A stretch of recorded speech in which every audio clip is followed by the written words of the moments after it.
Welcome, everyone. It's my pleasure to welcome you here this evening. My name is Rob Richter, and I'm Director of Arts Programming here at Connecticut College. And it's my pleasure to collaborate with the Connecticut Office of the Arts on the Talking Artists program. But first, I'd like to take a moment on behalf of the college to acknowledge the land we currently occupy and to honor the native peoples who were the first inhabitants. Specifically, we honor the Mashantucket Pequots, the Eastern Pequots, Mohegans, and other native nations who were indigenous to Namiag, now called New London. The land surrounding coastal Algonquin, also known as the Long Island Sound region. We acknowledge that indigenous peoples have cared for this land over many generations and know that they endured suffering and violence through the historical period of settler colonization and its legacy. Today, we strive to tell this and retell the complete stories, to repair the harm, and to live together as neighbors in this region. This season, we celebrate the grand reopening of the AITHY Center for Performance and Research at Connecticut College at Palmer Auditorium. And we're excited to bring an array of outstanding artists to the AITHY Center this year. And so tonight, it's my great pleasure to collaborate with the Connecticut Office of the Arts in the Talking Artists series. So now, please welcome Colton Harris from the Connecticut Office of the Arts. Thank you so much. It's nice. The live studio audience here is like the soft golf clap. I love it. I love it. You all are so awesome. So hello, my name is Colton Harris, and I'm welcoming you to the Talking Artist. I'm a program manager at the Connecticut Office of the Arts, where our mission is to animate a culture of creativity across Connecticut by supporting arts making and arts participation for all people. Our goal is to inspire, empower, educate, and transform. This is the reason the Talking Artist was created, to provide a space for storytelling, information sharing, and to ultimately amplify the voices of innovative, courageous, and culturally revolutionary creatives. Through these conversations, we hope to enliven the arts ecosystem by infusing hope, light, and a vision of possibility for all. We are delighted to partner this season with Rob Richter and On Stage at Connecticut College to host these very conversations. This institution and program has a legacy of being on the cutting edge of arts and culture. So to align our missions was an opportunity to be a part of that legacy.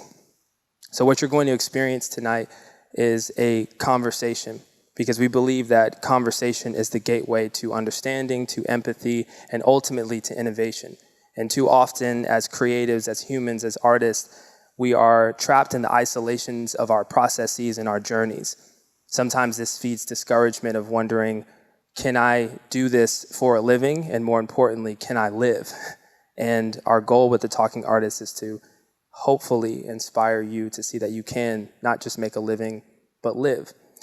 So our conversation tonight is a perfect way to start off this season as we dive into the life, journey, and process of interdisciplinary artists, cultural strategist, and arts administrator, Shey, Rivera, Ríos. Their artistic creations span a myriad of topics, from home to capitalism to queerness and magic. Rivera has 12 years of experience in the nonprofit arts sector, intersecting creative practice with urban planning and racial equity. Rivera was former co-director and artistic director of AS 220, a renowned arts organization and creative incubator in Providence, Rhode Island. After 8 years at AS 220, Rivera took a role at MIT CoLab in the Department of Urban Studies and Planning of MIT, where they co-designed and implemented workshops on collective leadership and community innovation in Columbia. Rivera is the co-founder of Studio Loba in Providence, a storytelling lab that produces artistic and cultural projects for social change. Our conversation will conclude with a Q&A. So we will have an opportunity for those who are here in person. If you want to get up and you feel courageous and bold and you want to ask something, you can step to the mic. But if you're feeling a little shy, which is okay, we won't judge you, we have a phone number you can text for any of your questions. So during the talk, if you have questions, you can send them. The number is, and I can only say it once, so if you don't get it, you're in trouble. I'm kidding, I'll say it twice. 203-358-7003. 203-358-7003. And we'll say it again at some point, just so you can text in. But don't worry, it's not connected to any subscription. You won't get any weird text later about signing up. It's nothing like that. So please welcome to the stage Shey, Rivera, and our host, cultural producer, artist, and curator, Juanita Sunday. This is The Talking Artist.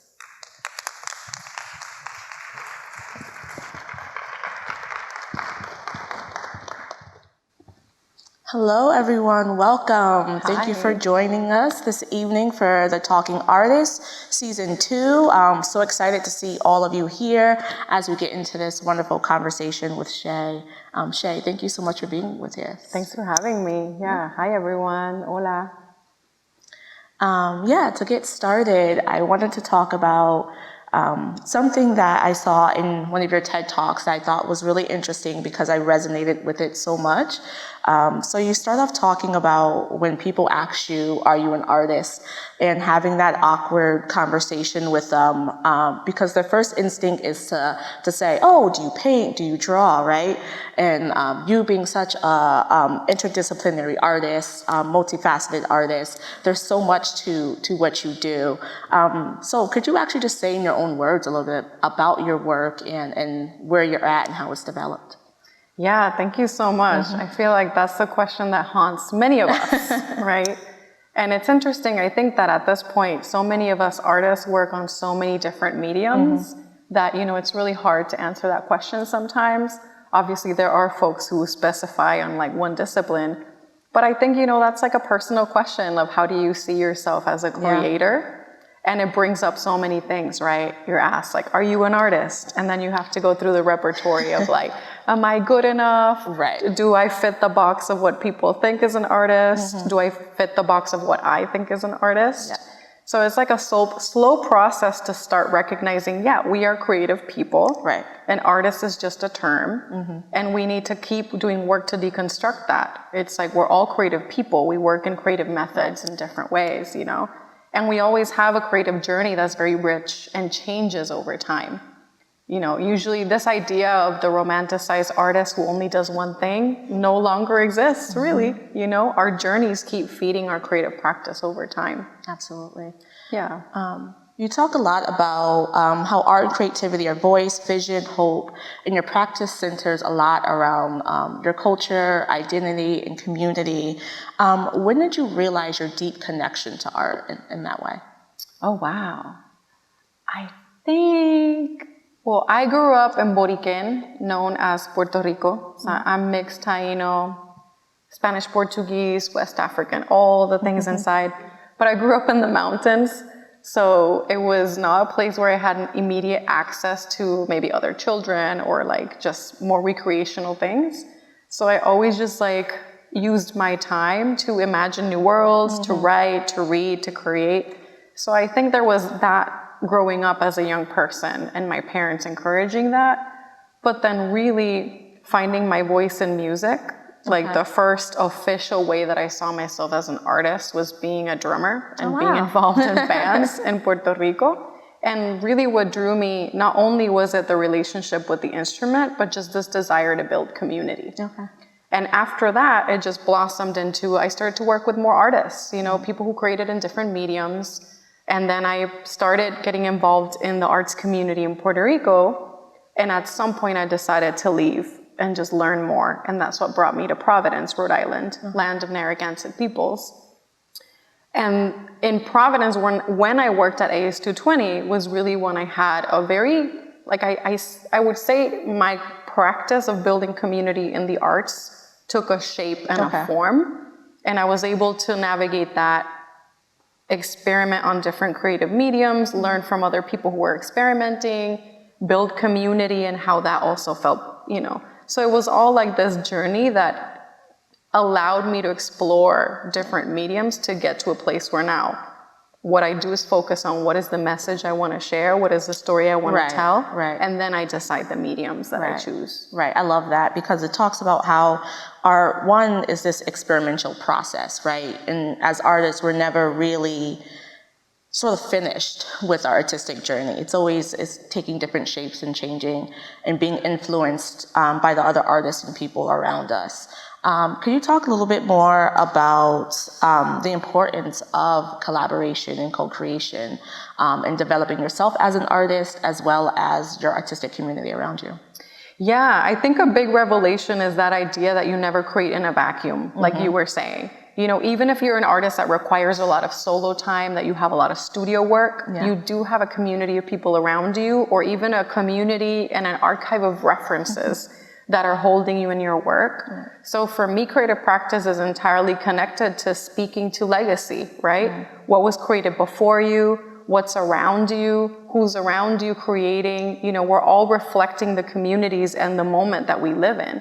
And how important it is to have spaces for artists to reflect back what we're seeing in the moment. Right. It's so important because in these moments where there are a lot of big events impacting many of us, these spaces to allow artists to reflect, to build, to create, to feed it back to community so that it can create healing is so necessary. Absolutely. What does your process look like when you're starting to think about a project and in developing that? How does that process take shape for you? Oh, wow. It depends on the focus. So I'm right now trying to discern where the blurred boundaries between my community work and my solo practice are, because they're actually pretty blurred. So now I'm trying to differentiate. But in terms of my solo practice, I do have a visual art practice. I collect photographs. Like recently, what I've been really trying to dig into is, my history of my family and my ancestors from rural Boriquen, and using all this archival footage to draw on it, intervene it, as a queer femme. These photographs were taken by white European men, brought in by the government in the 1930s to document rural farm workers. And what does it mean for my family? And what does it mean for me to have access to those images? And how can I reappropriate that? So that's been helping me, create a sort of visual imaginary that I can use to create plays or tell stories and things like that. And then with community work, it just starts with the relationship. Right. That's great. That leads me right into my next questions. How do you find the balance in your practice between your public and your personal art making? Yeah, I think that's always a dance. And it changes based on the priorities of the moment for me and for my community too. For example, this recent play, Antigonex, I presented this play this year, but it was scheduled to have been presented the year before. But I decided to put that project on hold because at that point, that was like the second year of the pandemic. Our communities were going through a lot. There was a lot of reckoning. There was a lot of action, activity, tension, plus the presidential elections were coming up. And people were still feeling very isolated. So then that prompted my decision to put forward a different project, which was Fire, Flowers, and a Time Machine. So that brought in different artists from my community to tell stories to our community in this idea of they are either descendants or ancestors, and they have a message for the travelers of today to help us get through this time. I love that. And it was really beautiful, and it helped connect or offer a sense of hope and grounding in a moment where all of us were looking for that, and maybe not the best ways, maybe social media, maybe, in ways that we were not giving and nurturing ourselves with energy. So that was a decision to just center, my community work in relationship to other people. Right, what's relevant and what people are needing at that time and place. I love that. As a multi-genre artist that has so many different facets, how do the different facets of your work interact with your practice. So in terms of the different genres that you work in, as well as your different identities, how does that all play into your practice and how you work? Yeah, I feel like I use everything as information. Okay. You know, so every part of my identity serves as a key to unlock some kind of like knowledge that I can bring into the work.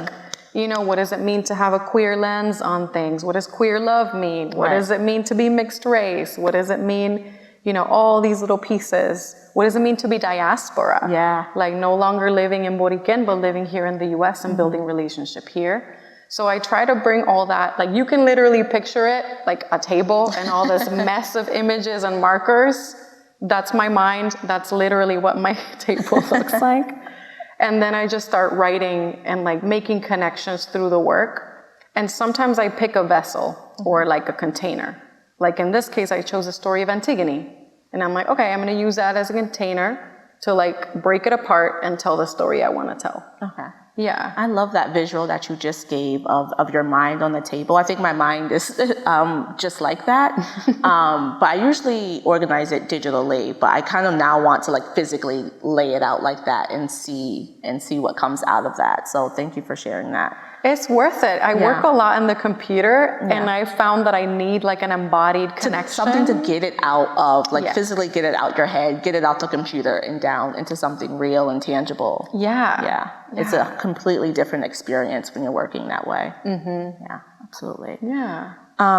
So that brings me to, you mentioned again in your TED Talk that there is no art without culture, that culture gives art meaning. Can you just elaborate on that and talk about it a little bit more? Yeah, I love talking about that. 'Cause people decontextualize art, you know, they take art out of these very rooted places of origin and put it in institutions or like galleries.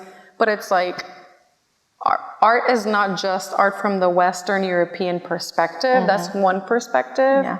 So many communities, the ways that we relate to the world is through art making. Right. It's through creating, it's through writing, it's through touching, it's through like rolling on the ground, it's through dance, you know.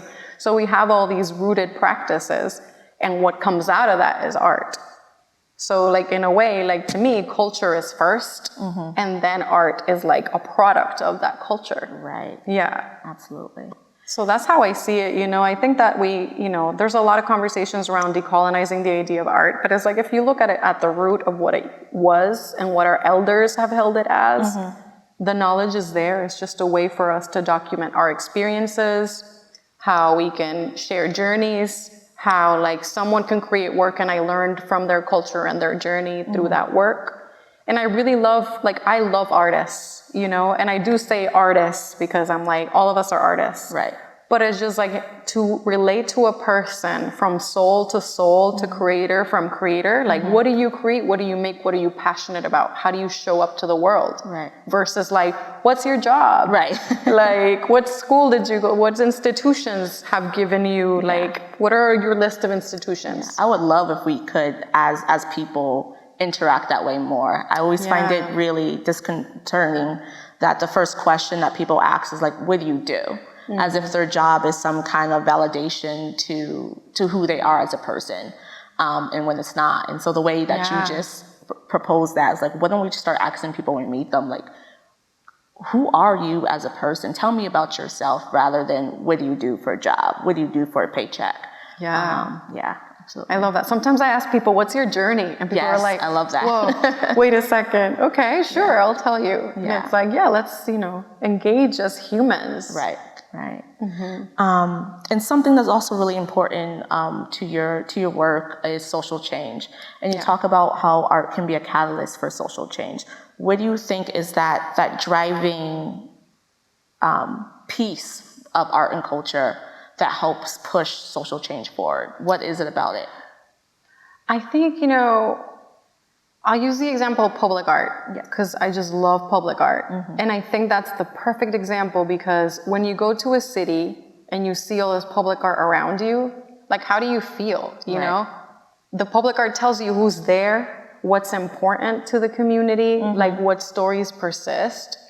And like that to me is like really, truly one of the best examples of art is like symbol and signifier. Like we use it to say, we're here, we're visible, this is what matters. And like as a community, we can elevate the things that matter to the community, you know? And it can be wielded. It's like art is still a tool. It is still a technology that it can be used, you know, to use the binary for good or for bad. It can be used to displace and gentrify. It can also be used to celebrate and preserve and empower and like, you know, grow.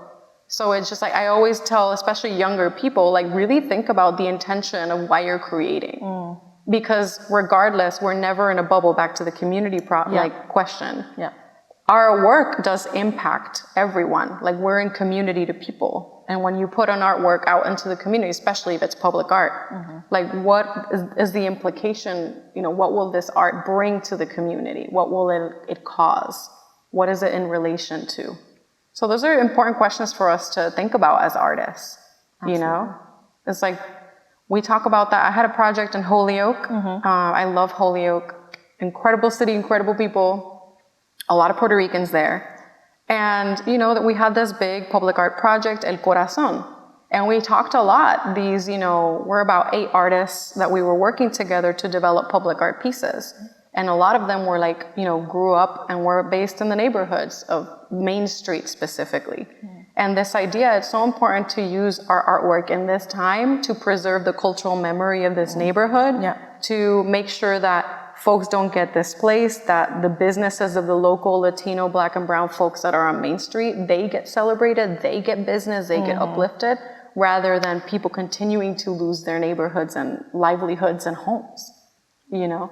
So no, you know, we have to be aware of these, and that's how it connects to social change. Like I think art can be a very powerful way to connect to people and to connect to communities and to elevate social issues and give them a heart-to-heart connection. Because like, you know, people don't like to be told what to do. Right. Like you can't just go off and try to tell people what to do as if people don't have knowledge themselves and that their experiences are valid. But if we share our stories through creative practice or we build spaces through artwork, we can get to a point where we can come together on issues and explore what really matters to a community. You know, so I think that's really important. And narratives, you know, narratives can destroy a community or can bury it, can erase it, or it can uplift and it can become a story that travels the whole world, you know. And I think that's really powerful, very powerful. Absolutely. And then when we specifically start talking about art and activism, when do you think art becomes activism? Like what is that difference there where it makes that shift? That's such a great question. I just have one perspective on it. Okay. And many people have different approaches. I think when your art is in relationship to community and connected to specific community outcomes, that's when it becomes activism. You know, when you are linked together with other people around you to further and support a cause. And I talk about this with folks all the time because there's labor and energy and all these things that sometimes people get overwhelmed and paralyzed when they're being brought in, oh, your art has to have like a social purpose. Right. It's like there's a spectrum of ways that we show up to social change. And you know, it can be anything from like creating print posters and like sharing them with the community, bringing people in to create art together, or it can be directly artwork that impacts policy.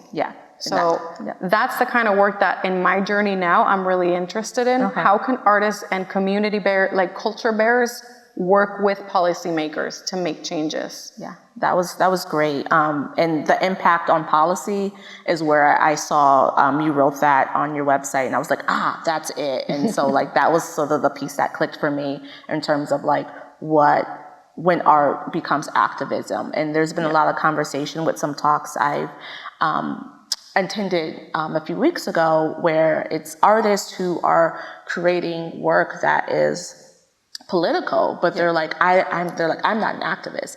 I am just using my platform to amplify a message or thought, but they don't feel that they're doing the work as an activist. So it's always interesting to hear other artists, what they define art and activism and using their platform for different ways. So I love that you explained it the way that you did there. I think it makes it very clear. Yeah, and I love that because I feel like the practice of questioning yourself as an artist, is this activism? Yeah. Does it have impact? Should never go away. Right. Like that should always be a practice. Continually. 100%. Yes, absolutely. What project have you created or been a part of that has had the most personal impact on you? That's really hard. I feel like each and every one,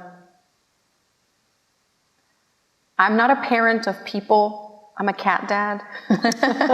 But I feel like every time I create artwork, there's a little bit of like, oh, you know, each project is like, you know, something I created. So they each have a piece of my heart and I've learned from them. Yeah. I think that's something really interesting too, like an important, when you create art, you are creating something that you learn from too. Yeah, absolutely. It's not that you gave it, only you gave energy to it. It gives you back energy too and reflects back. Like my partner is also an amazing thought partner, and they always ask, when you're creating, I love what you mentioned, like sometimes you just, a work does not finish. Yeah. But it only finishes when there's a question that you have that you want answered. Yeah. And once it's answered, it's finished. And I feel like recently I co-created this project called Moral Docs with a very dear colleague of mine, Barak Kumba. And it really was born out of community activism, of holding space for community conversations on what does it mean? What does public safety really mean? Can we like defund, you know, all these systems of oppression that continue to harm our communities? Can we refund community care structures? And we, you know, got together with folks, we had tons of conversations, Vatic built a script, I directed and created animations, and we did this project to help people realize or like envision what it would look like if in Providence in 2040, instead of having, you know, all these systems like prisons, police, all these things, that we had community health workers as like institutions that get funded and people get funded to support each other. So it's like a really important exercise to like get ourselves out of what we know and think new, you know? And recently at RISD, I was reading this piece called Design in Crisis that basically speaks to the fact that we are designers, right? But the way that we're like indoctrinated as designers, as like residents, as like people in our communities is like we have to solve problems. Right.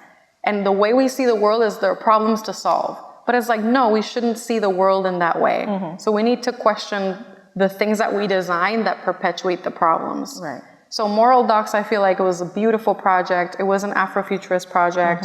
Like all Black and brown folks led that work. And it was so special because it was like a love letter to our community. Right. You know, I think that's one of the most transformative. Actually, it was a workshop I took here at Con, and it was How to Think Like an Afrofuturist by Ingrid Lafleur.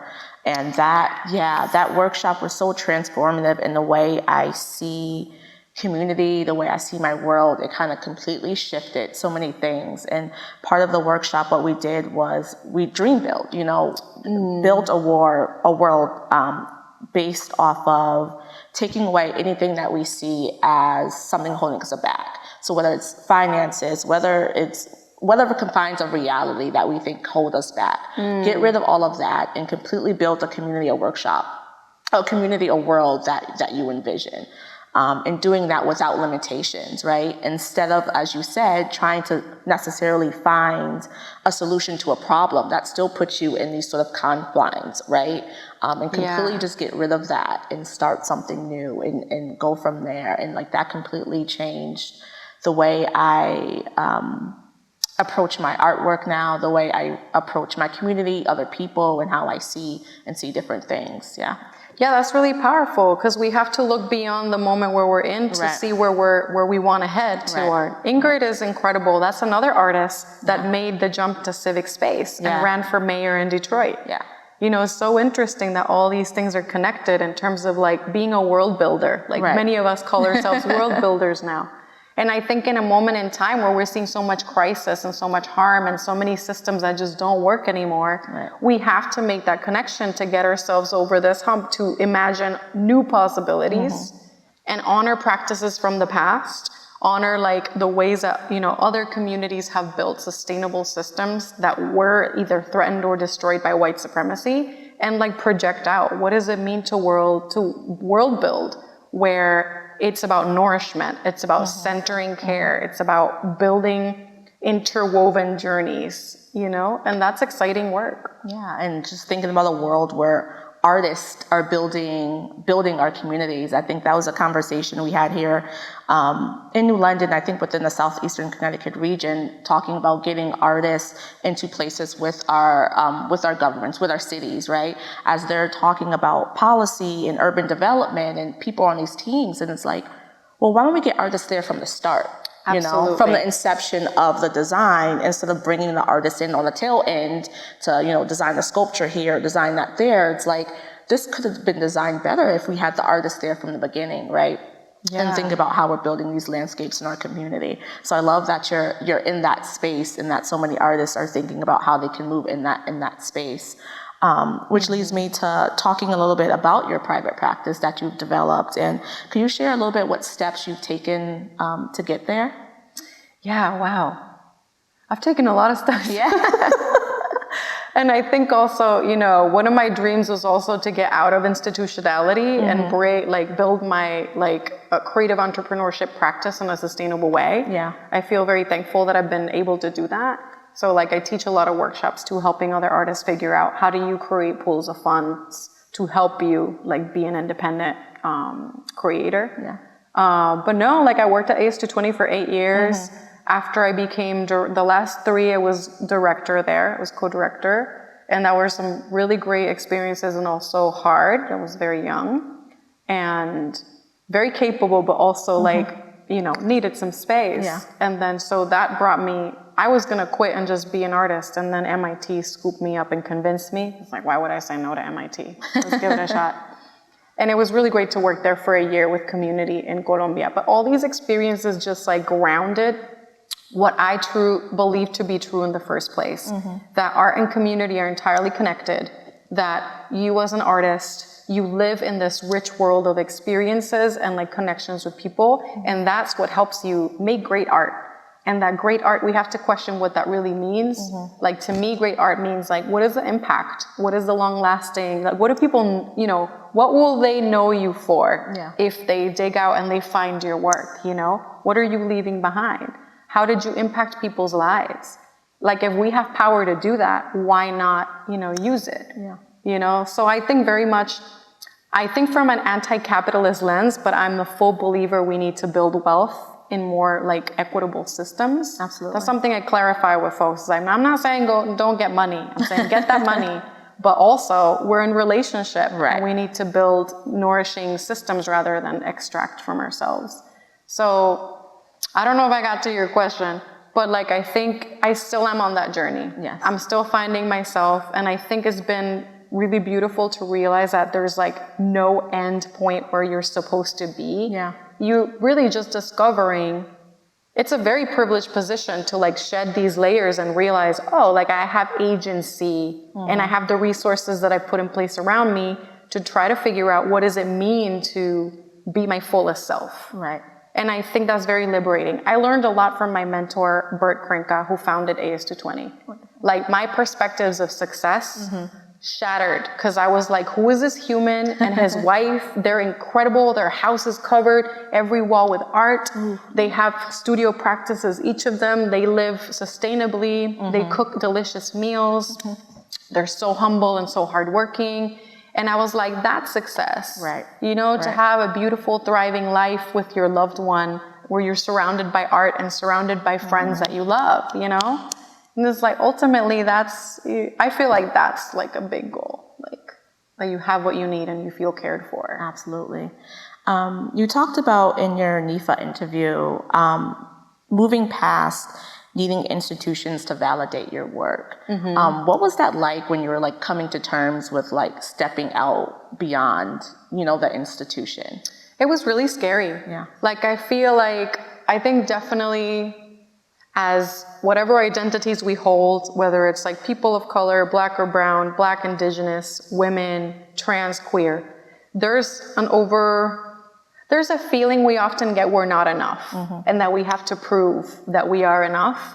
And like, working in institutions, they can provide some incredible experiences and resources. And also this realization that the institution needs you, because if you are you, the institution doesn't bestow this magical power on you. It's like they rely on you. And I needed to make that switch, and I needed to recognize that, like, I was at ACE 220 because I was awesome. I brought so much to the table, I brought love and care, and it wasn't the institution that defined me, but I needed to leave it in order to really explore that. And find a different way of being that was, honoring what I built there, but also who am I as an individual. Right. And I think it's so important because we get lost, in these messes sometimes of what is expected of you. Like whether it's in family, I think of all institutions, family, the home, the school, a nonprofit, government. There's all these expectations around you, and then you can easily lose a sense of self. But how artistic practice is also like a place of power to continue to practice that agency. So yeah, it was really good for me to leave and be like, oh, I hold all this knowledge and all this wisdom, and I can decide how to share it. And I can decide who I engage with, and I can decide who I want to build partnership with. Absolutely. So, there's a time and place for everything. My time was to be at ACE 220 for 8 years, to be at MIT for a year, and then this is my time to be solo. I think we all have different journeys.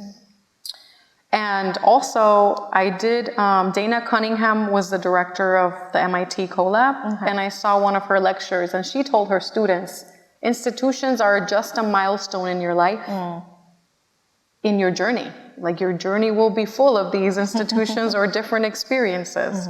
But it was basically her prompt to let students know, don't let yourself just be defined by that, your worth is more than that.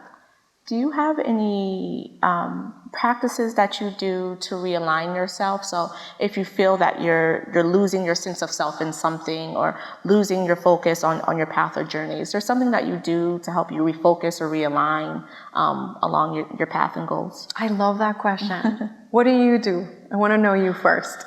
Oh man, I'm not really sure. I think that's why I'm asking. I think it's so funny. This is something I continuously struggle with. Because I can never sit still. I usually have 3 jobs going on at a time. And so I'm always working on different projects. And I think within the last maybe 2 years or so, I've really started to figure out what direction I want to go, right? And so I'm trying now to focus on projects that truly align with my goal. So how am I, as you said, impacting my community? Am I producing? Am I creating art? Like that's the lane that I want to be in right now. So anything that's sort of taking me outside of that, I feel myself pull. I try and reevaluate and ask myself, how is this furthering, where I want to go? Is this truly, making me happy? If I'm feeling myself being too stressed, that's usually an indicator that I'm like, okay, let me take a step back and look and see what's causing that. And usually what's causing that is the project I'm working on isn't aligned with the path that I want to go on. Specific practices, I'm not sure what those are yet. I have terrible discipline, honestly. I know on the outside I look like I have it together, but I'm still working on that. So I'm trying to find those things that recenter me. I think time with friends and family is something that always recenters. I think going to other art experiences, right? As you said, we don't create in a vacuum. So like going to another art experience that re-inspires me or reinvigorates me kind of puts me back on that alignment. That's like, oh yeah, that's what I want to be doing. That's the lane that I want to be in. And so I think that brings me back to self a little bit too. I love that. A lot of that resonates. I definitely feel inspiration from other people 100%. And also just being an audience member. People are like, oh, are you producing? Are you presenting? You're like, no, I'm an audience member. It's like super joyful to see other people's work, like you were saying. I definitely have been trying to focus more on this question of rest. I'm a recovering workaholic, like many of us. The hustle is real. But just trying to really hold space for moments of rest or like I'm not expected to do anything because your mind always keeps working. And you're like, sometimes I wake up and I'm like going through my to-do list and I'm like, why do I wake up and I'm just thinking about work all the time? I need this moment of quiet. So there's little tiny things that I put in place. Like I wake up in the morning, I have slow mornings, drink my coffee, and just slow mornings. I think that's one of those for me. It's so important, so helpful. And then trying to find ways to be in water. Like make my way to like the beach wherever, or just take a bath, or like just like have moments of stillness in water. I'm trying to hone that. Yeah. And then when I eat meals, just like sitting down, just me with that meal. Just like being fully present with food, you know. So yeah, I think about that. It's a work in progress. Always a work in progress. Like you were sharing. But I think definitely experiencing other people's work, carving out those moments of rest and slowing down is so helpful. And you know, the thing about that, that's why artist retreats were invented, artist residencies were invented, literally, because we all need that space to just disconnect and digest everything that we're like putting into our body and brain. Absolutely. And some of the most deepest moments of artistic creation come when you're just sitting still and resting. Yeah, you know? It's the shower for me, I think. Yes, the shower is always my favorite place. I remember, so the exhibition that I'm curating coming up, I was asked about it and I was like, I have no idea what I'm going to curate, no idea. And I stepped in the shower and I don't know what happened. I literally entered another dimension. The exhibition's called Sixth Dimension. And like, I don't know, something just hit me there. So the shower is always my place to think. Yes. And create. See, there's relax. water. Yeah, what? So maybe that's what it is. Okay, water. I love that. That really made me think a lot there.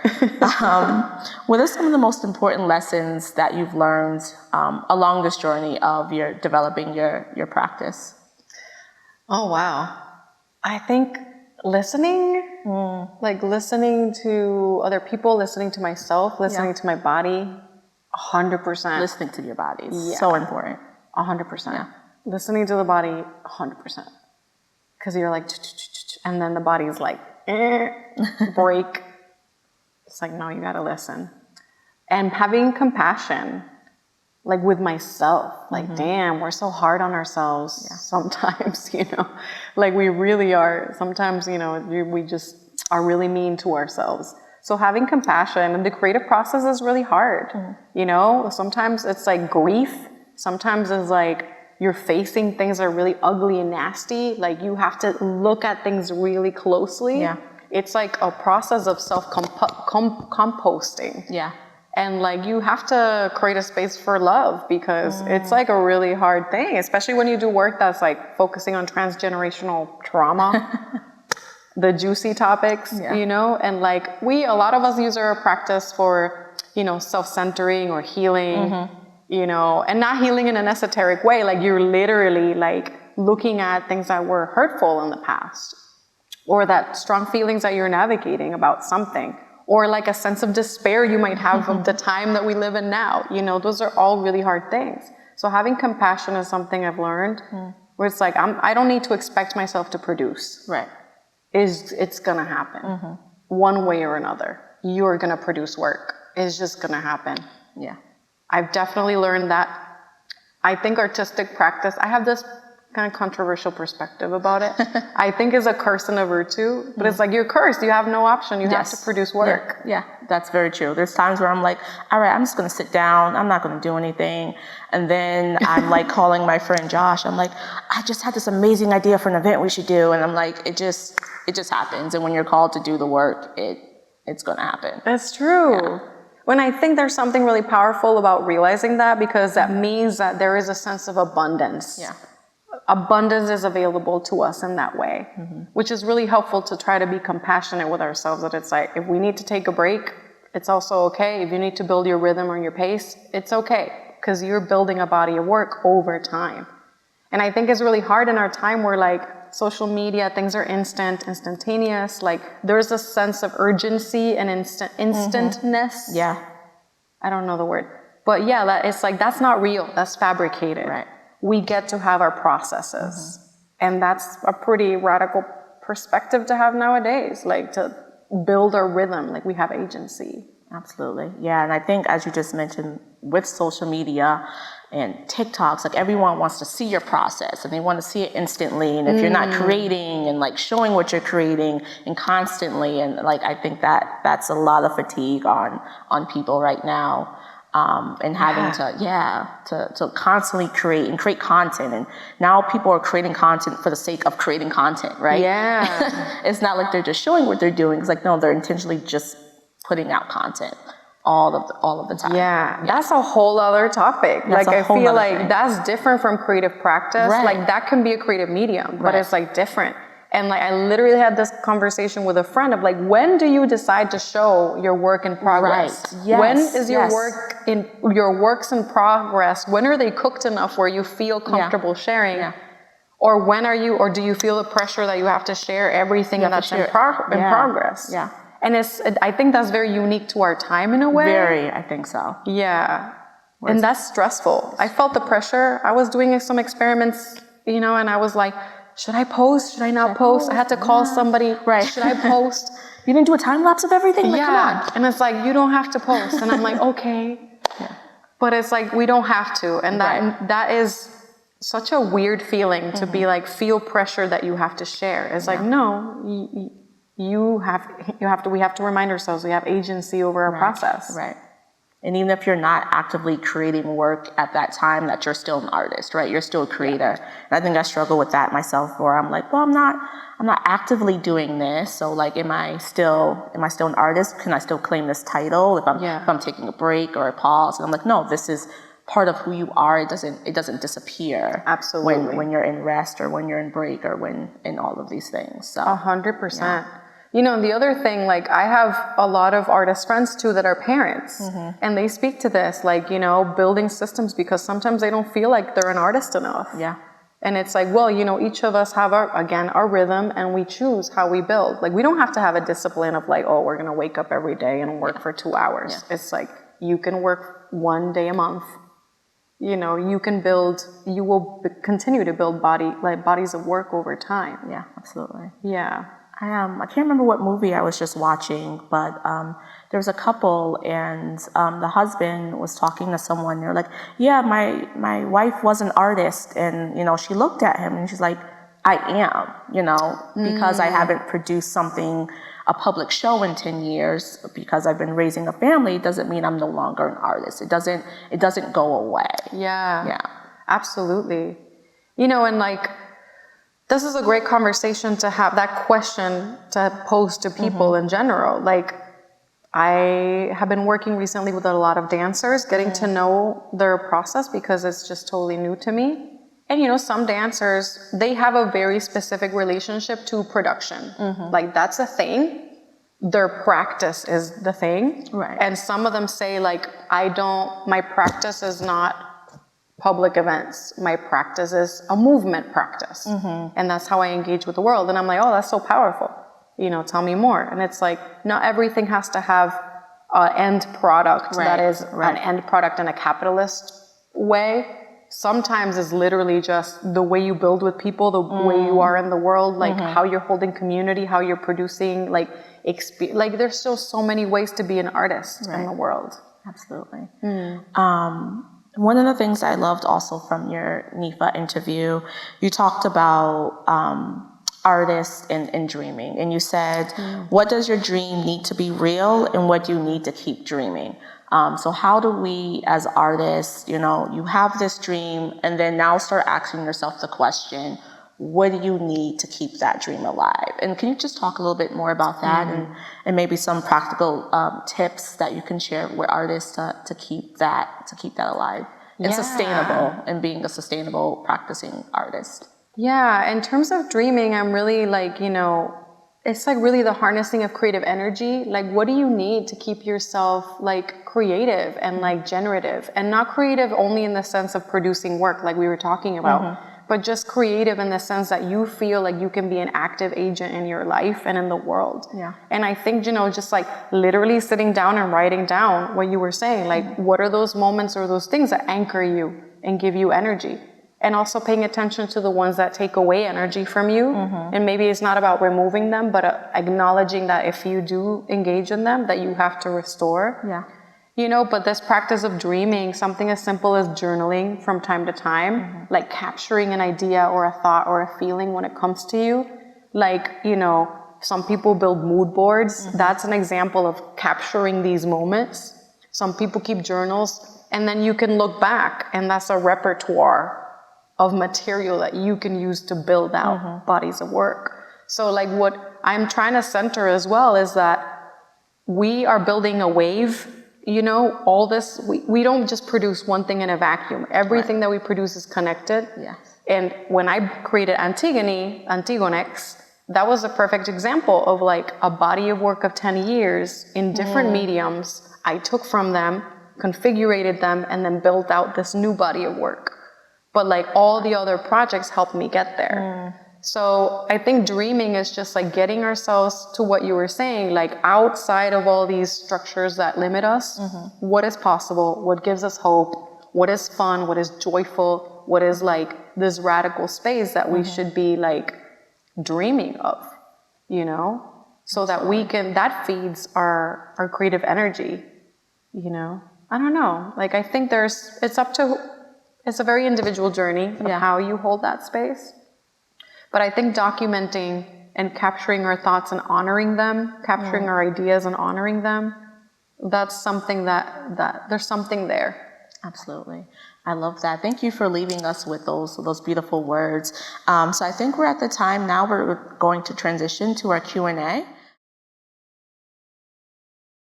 So when you were creating art in Puerto Rico and you were within that community, the transition between PR and here, did you feel a cultural shift? Did you feel a pressure with the different art community? How did you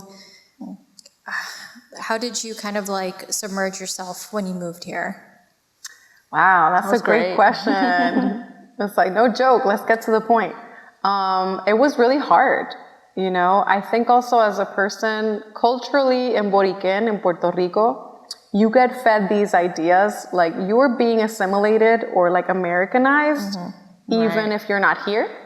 Definitely my experience was like I was being Americanized, and then I got here and I was like, oh, I'm Puerto Rican. Like Puerto Rican in a whole other way that I didn't know I was Puerto Rican. So I had all these other connotations. And I had to find like community and culture, and I had to find myself in a new way.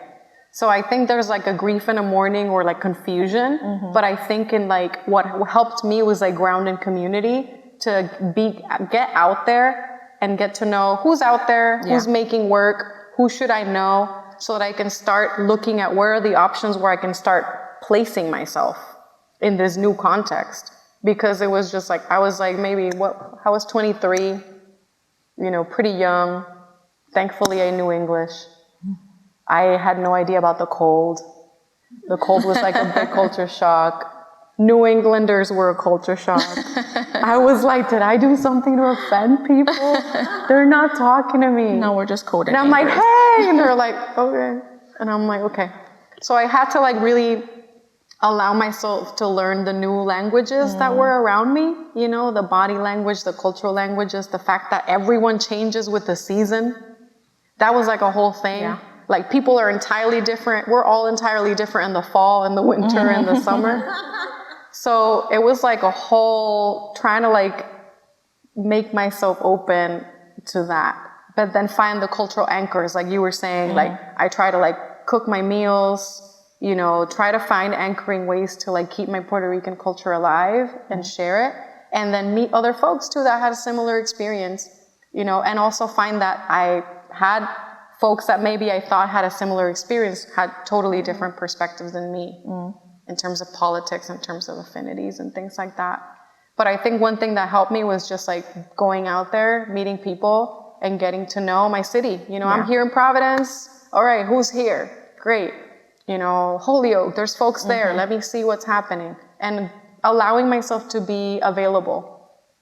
And that also like helped me build trust with the community. Right. You know, people are like, oh, Shey's showing up to all these events. Present. Cool, like, who are you? Tell me more. Like, you know, let's collaborate. And that just started building those relationships. But it's definitely been a long process of like still figuring out, you know, my heart is between two places. You know, half of my heart is in Puerto Rico, half of my heart is here. So I'm sure that probably connects as well. Yeah. Thanks for that question. Yeah. All right, thank you so much. I have resonated with basically like everything that you said. So I just want to first off, thank you for being here and sharing yourself with us. But I was wondering if you could talk more about using art to affect policy. I'm really interested in that, especially around like our cities here are getting gentrified incredibly quickly and people are being displaced. So I'm looking around to see sort of like what are successful examples of art being used to affect policy specifically in like the housing sector. But even like the artists that I want to work with in these cities like are very quickly not even being able to afford to live in these cities. So I don't know if you could speak more to like what you think about that, or if there are any like examples that really pop out in your head that were successful or really impactful. Yeah, absolutely. That's an amazing question. Thank you. Like when I worked at AS220, one of the things that the org did was develop affordable housing for artists. That was like baked into it. But like as an independent artist where I collaborate with other organizations, really what's been helpful is to connect who are the folks who are doing grassroots organizing on the ground, specifically on the issues that you want to touch like on. Artists 100% should be involved in housing advocacy. Like what are the bonds that are going out to vote? Like, what are the efforts to get people to register to vote? What are the policies? Like, who's moving? You know, so like, and how can the artwork serve to push out, you know, getting folks out there to like pass a bond, for example, or like pass a policy. In Providence, there's this group, Sistifier, an amazing organization. It's all like run by Black and Indigenous women, and they focus on reproductive rights. And it's reproductive justice, but for them, reproductive justice is like every single thing that anyone for their family needs to thrive. And they passed the doula bill. So now doulas can be paid by like healthcare providers if you have a doula. And that was all like organizing work, but it's like if a lot of artists help support and uplift those voices and the narratives and create visual content, keep the popular education, that's a great space to like help push out policy. The other role is like arts facilitation. So working with groups like that to really hold space with community, to do storytelling, share community wisdom that can feed into what does the community really need? Right. Who also inviting folks who are policymakers or like public officials to come sit in them and listen and be like, the community is the expert. We're gonna facilitate sessions. So it's like all these, there's different strategies, but I really love the visual campaigning approach and then the just being in space to like hold community conversations and inviting strategically people who should be listening. That's a great question. Thank I love you. that you said that. I have one of my great friends is a community organizer and also an artist. And so we talked about so many times, we were like, the organization that she was working with, we were like, well, why don't we work together to do arts related events that also involve your organization, right? What's the best way to bring people in to talk about policy, to talk about politics, to get people to vote by drawing them in with art? Like, why don't we have a performance and then have people signing up to vote there? Or we can talk about the campaigns that this organization is doing by using art as that way to connect and draw people in. And you know, a lot of that content is so inaccessible and like jargon. Nobody understands. It's overwhelming. And it's like, we can create some much better ways to talk about these things. Right. You know, in Colombia, that was a powerful experience. So I had the pleasure working with like young Black leaders in Colombia. And one of them, I will never forget, he had a dance troupe and they would, you know, they were also doing a lot of youth organizing because a lot of the youth were also falling into violence. So his work was really important. And his community chose him to run for like council. And he made an event and invited every single mayoral candidate to sit in and listen to community. And I was like, that's so amazing. He's an artist and made these folks listen and be like, what are you gonna do? What's your platform? So I think shifting that power dynamic is really important, and and can happen, like we can do that too. So I just love your question. Thank you. It was a very good question. Any other questions? One more. Let's see. One more. Who's the brave one? Cool. Amazing. So I'm sure you're very aware of todos de los apagones que están pasando en Puerto Rico ahora. Yeah. How do you have personal projects or any sort of things that you kind of just dedicate to your family and the people in Puerto Rico, and like, how do you deal with that emotionally, and how does that translate within your work? Oof. Are you Puerto Rican? I am. See, I know it. That's the vibe. Yeah, that's a great question, and that's a journey too. Like, I feel like I definitely have personal projects. I also consider myself, I just learned about the iceberg metaphor, and it's like there's work that you do that people see, and there's a whole lot of work that people don't see. Yeah. And like, I run mutual aid efforts and support a lot of organizations and folks on the ground back home. And that's not work I make visible, because it's like, it's not for that. It's like for me to be present and for using my positionality where I live here and have access to stuff and have built systems in order to flow capital and support over there and be in relationship to folks on the ground. And definitely my first project that was very specifically about Puerto Rico was Fantasy Island, and that one was in relationship to the Promesa Act was passed, the Fiscal Oversight Board was established, everyone was uprising, everyone was out in the streets. And then myself and many other people were like, oh my God, what do we do? Like, we're here, how do we support? And then we really had to turn to our artwork and try to explore how can we help lift up the voices and the struggle, especially because here a lot of people don't know. A lot of people don't know, which is also shocking when you come to that realization. Right. It's like, wow, okay, no one knows about our journeys, you know. It's like we're building more allyship now. But it is hard because you have to figure out that space where you have to nourish yourself, because it's really hard. There's a lot of grief involved. There's a lot of reconciling displacement that has happened, or a lot of grief around like loss of culture and all these dynamics that I'm sure you're like very familiar with. And like a lot of us end up creating practices to hold on to our cultural heritage like dearly and like almost desperately because of this fear that we will lose it. So I think it has to be a mix of like, you do what you can and you take care of yourself. The most recent Hurricane Fiona hit Puerto Rico. That was devastating. PTSD left and right. My family is there. My loved ones are there. I had a lot of anger and grief held. And I just had to sit with it for a while and give myself time to think, what do I want to do with it? And that's when I decided, okay, I think what I'm going to do right now is just do some mutual aid support. Check in with my friends. What do they need? Okay, then I'll take the small role that actually ended up helping people immensely. So like, compassion is really important, and to just give yourself what you need and pay attention to your body. Because like, I have so many friends, including myself, we did not pay attention to our bodies in moments of deep grief, and that had its effects, like 100%.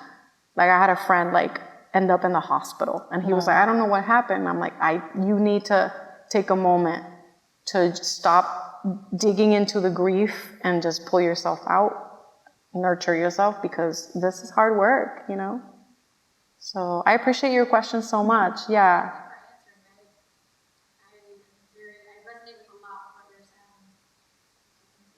Yeah, thank you. Before we close out, I have one more question for you.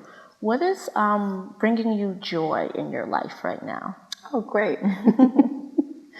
I think opportunities like this, to meet you, be in conversation with you, meet you all, be in this space, it gives me a lot of energy, because these conversations need to happen. Like, we need to share, and sharing gives me energy. What gives me joy is the curiosity of folks wanting to better understand how to use their creative practice to impact their communities in positive ways.